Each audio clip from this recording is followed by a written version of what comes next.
Grabe oh, tinan niyo yung mga suki oh. May karne, tapos yung lasa niya napakasarap, tapos may itlog pa. Wow. Ayun, so ito, good morning mga suki. Tara samahan niyo ako. Pupuntahan natin ngayon ng Tati Snack House kasi opening ng Sultanghon nila ngayong araw na to. So yun, excited na ako. Nung nakita ko yung picture, grabe talagang natakam ako sa sobrang daming sahog. Tsaka nung pagkakita ko pala sa paborito ko to, gusto ko talaga itong matikman. Kaya nga ito, ngayon yung opening niya, papunta namin dalawa ni Jimmy. Ayun, so nandito na tayo mga suki sa harap ng pwesto nila. Alam mo, sa totoo lang, ang pwesto nito ay sa magseselang. Sa harap lang siya ng Kidapawan City Trading Post, yung bagsakan ng mga gulay. Hi! Ayun, so ito, nandito na tayo mga suki. Naghihintay na tayo. Ang makita dito mga suki, habang naghihintay ka, nung order mo sa kanila, pwede ka rin mamili. Meron din sila ditong siomay, meron silang siopaw. At ang pinakasikat sa lahat sa Kidapawan mga suki, yung halo-halo nila. Ito lang, hindi ito yung first time na punta ko. Dito ko madalas tumatambay kapag gusto namin kumain ng halo-halo kasi napakadami ng naman ng halo-halo nila. Tapos fresh fruits halo-halo talaga. Ito yung number 1 sa Kidapawan. Talaga nga namang pinipilahan. Kaya nga nagulat ako nung nalaman ko na maglalabas sila ng bagong menu. Ito nga yung Sultanghon. Kaya di ako makapaghintay at makapunta ka agad dito. Kaya alam ko sigurado masarap ito. Wala, grabe yung sarap. Oh, umaapaw na mga suki. Grabe. Tapos meron po ito mga suki oh.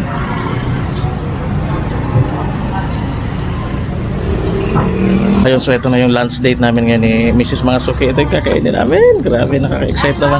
Grabe, punong-puno siya. Sa totoo lang, umaapaw nga. Kung makikita nyo yung tasa sa ilalim, tumatapon na yung sabaw. Sa sobrang dami ng sahog niya. Grabe. Sarap siya.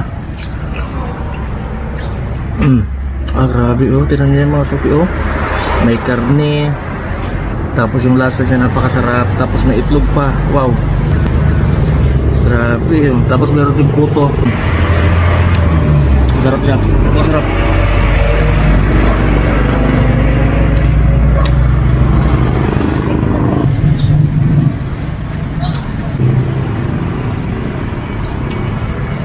Grabe.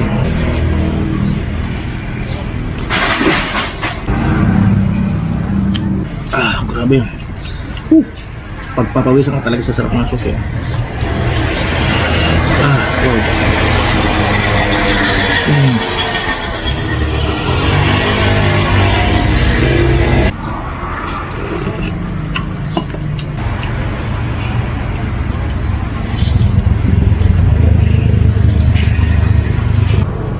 Alam mo na, napakasarap na ng lasa niya. Meron din patis dito.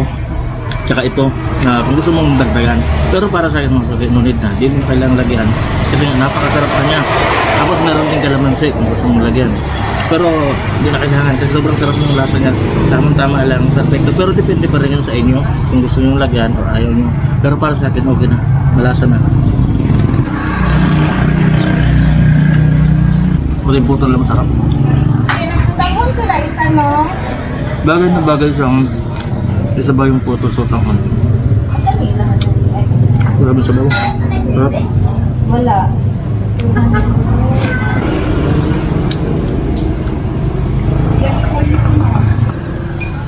Ang maganda pa dito sa pwesto nila, alam mo, nasa tabing kalsada sila. So kung halimbawa, mapadaan ka dito, so makita mo yung pwesto nila, pwede kang maghulong sa gilid. Maraming parkinganan. Parking ka, tapos baba ka dito, kain ka. Pwede ka rin naman din mag-take out kasi may lagayan din naman din sila. Maraming ako nakikita mga rider dito ba, yung bumibili ng ano nila, ng halo-halo, yung mga nagpapadeliver. Kaya maganda, maraming option mga suki. Kung interesado kayo tapos hindi kayo makapunta rito, puntahan nyo lang yung page sila, yung Tati Snack House. I-message nyo lang sila doon ang order nyo. Kasi alam ko nagre-reply din yung talaga agad sila kapag message ka doon, kapag nag-order ka. Tsaka ang alam ko nga pala dito mga suki. Halimbawa, tulad ko, ito. Wala nang sabaw, di ba? Purot na sabaw ko. Pwede kang humingi ng sabaw sa kanila. Unlimited sabaw din. Punta ka lang sa kanila, sabihin mo lang na hingi ka ulit ng sabaw. Bibigyan nila ng sabaw. Yun ang kagandahan dito. Kaya tuloy ang ligaya. Kasi alam mo, sa tulang sabaw pa lang, sobrang sarap na. Ang bawang harap niya. Sigurado pag kumain ka dito, pagpapawisan ako, pinagpapawisan ako. Mainit-init, tapos masarap, grabe. Hingi tayo ng sabaw kay Ma'am Leslie. Ma'am, sabaw kami ma'am. Ayan. Sentehin lang natin kayo.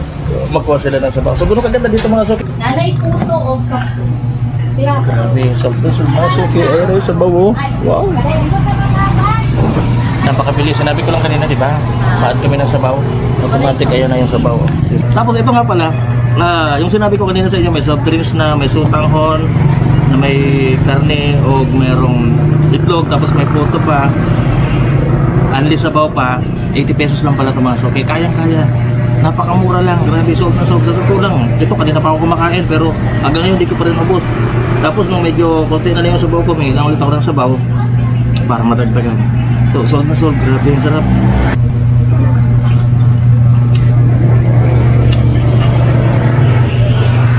Ma'am, naibig ko, ma'am.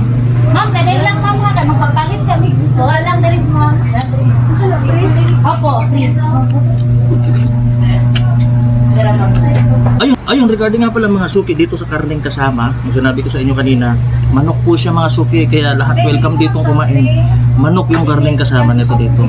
Non-pork sila dito mga suki, kaya pwede kayong lahat dito kumain. Grabe, masarap.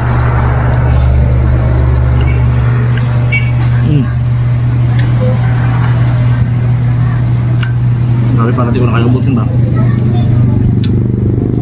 Lalo na yung binigay natin, nasa mga sa atin ni Madam mo.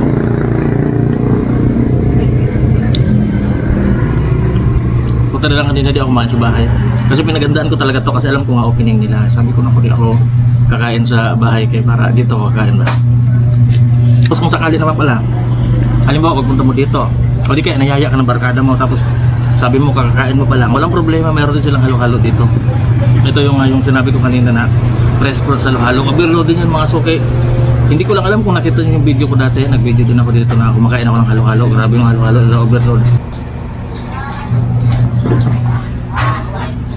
Sold na sold talaga mga suki. Ma'am Liz nga pala, para sa mga curious lang ba, anong oras ba kayo nagbubukas dito? Tsaka anong oras kayo nagsasarado? Mga 10 git siya, tapos manilado niya, alas 5. Alas 6 sa okay. So alas 10 na umaga mga suki, abra na sila tapos mga alas 6 yun, magsarado sila. Ayun, so ito mga suki, ito na yung masasabi ko ngayon doon sa Sutanghon, dito sa Tati Snack House. Unang-una, napakabarato, 80 pesos, tapos unli sabaw na, tapos yung sahog, grabe, may itlog na, may chicken pa, may puto pa, may free ko na soft drinks. Okay na to mga suki, kung ako sa inyo, try nyo na to. ASAP, dalhin nyo yung pamilya nyo, mga barkada nyo, dito kayo magmerienda. Sobrang sarap talaga. Hindi ako nagtitikin na yun. Isa ako sa nakaunang nakatikim ng bagong menu nila. So, siguro mga suki, yun lang muna. Maraming salamat. Hanggang sa muli.